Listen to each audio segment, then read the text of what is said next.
carré. Pi est égal à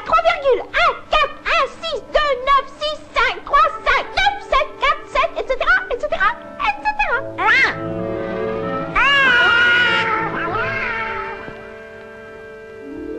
Ohé, Donald! C'est moi. Où suis-je? Au pays mathémagique. C'est le paradis de la grande aventure. Mais êtes-vous? Je suis un esprit. L'esprit même de l'aventure. Bon, ça va. Qu'est-ce qu'on fait? Je vous propose un voyage étonnant au royaume des mathématiques. What? C'est pour ma grosse tête. Grosse tête.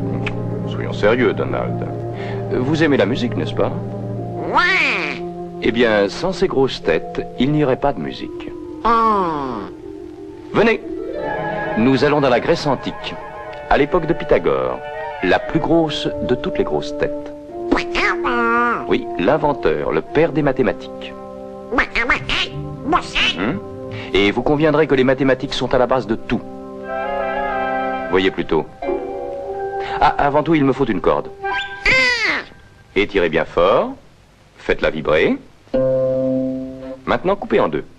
Faites-la vibrer de nouveau. Vous voyez, c'est le même son, mais un octave plus haut. Recoupez en deux ce morceau. Puis ce morceau. Pythagore a découvert que l'octave avait une proportion harmonique de 2 à 1. Par simple fractionnement, il est arrivé à ceci.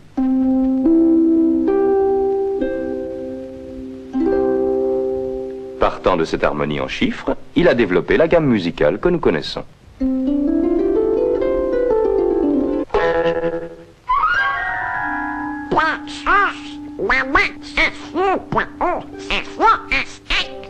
Vous pouvez imaginer à quel point Pythagore était surexcité lorsqu'il fit part de sa découverte à ses amis. Une secte de copains de grosses têtes connue sous l'épithète de pythagoriciens. Ils se réunissaient en secret pour discuter de leur découverte mathématique.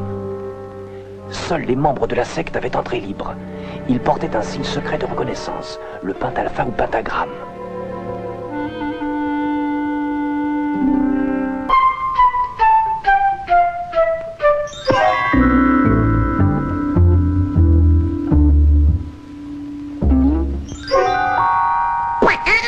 Mon pote, bravo. Chouette, me voilà, carré et pi. Les anciens comparaient alors tout ce qui leur semblait sans défaut et excellemment beau. C'est notre vieil ami Pythagore qui divulgua que le pentagramme était plein de mathémagie. Si l'on met rigoureusement bout à bout les deux lignes les plus courtes, elles deviennent égales à la troisième. Et cette ligne ou trait montre les proportions magiques du fameux nombre d'or. Les deuxième et troisième égalent la quatrième. Une fois encore, nous obtenons le nombre d'or. Mais ceci n'est qu'un commencement. Caché dans le pentagramme se trouve le secret permettant de créer un rectangle d'or que les Grecs admiraient du fait de ses merveilleuses proportions et de ses qualités magiques. L'étoile contient le rectangle d'or répété maintes fois.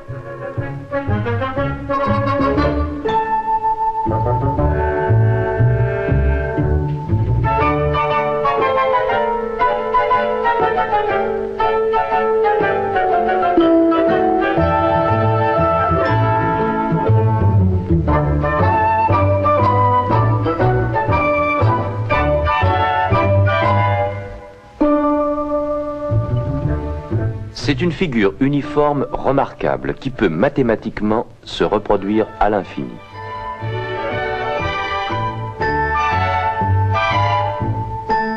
Tous ces rectangles ont exactement les mêmes proportions.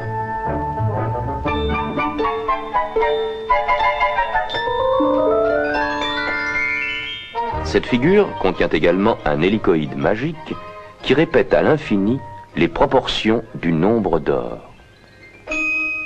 Pour les Grecs, le rectangle d'or représentait une loi mathématique de beauté. Nous le trouvons dans leur architecture classique. Par exemple, le Parthénon, le plus fameux édifice de la Grèce antique, contient plusieurs rectangles d'or.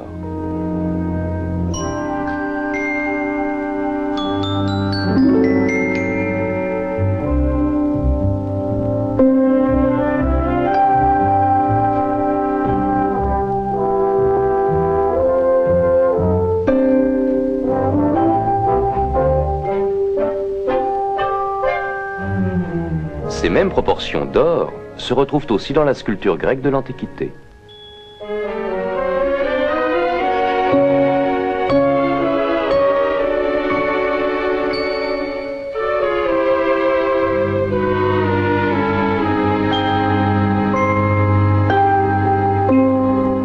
Au cours des siècles qui suivirent, le rectangle d'or fut le constant idéal de beauté proposé à toutes les formes d'architecture du monde occidental.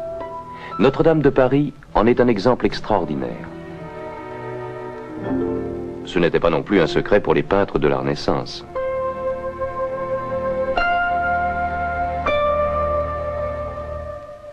Le rectangle d'or s'est imposé à notre monde moderne.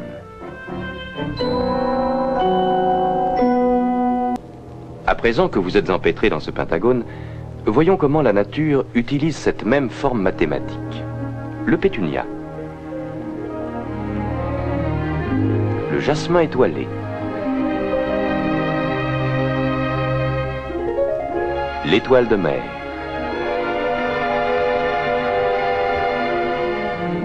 quant à cette fleur, elle est tellement parfaite qu'on la croirait artificielle.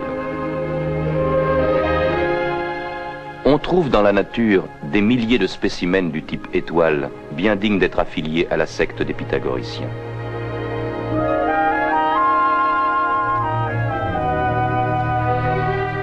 Dans ses œuvres, la nature suit résolument une logique toute mathématique, et le nombre des exemples qu'elle en donne est illimité.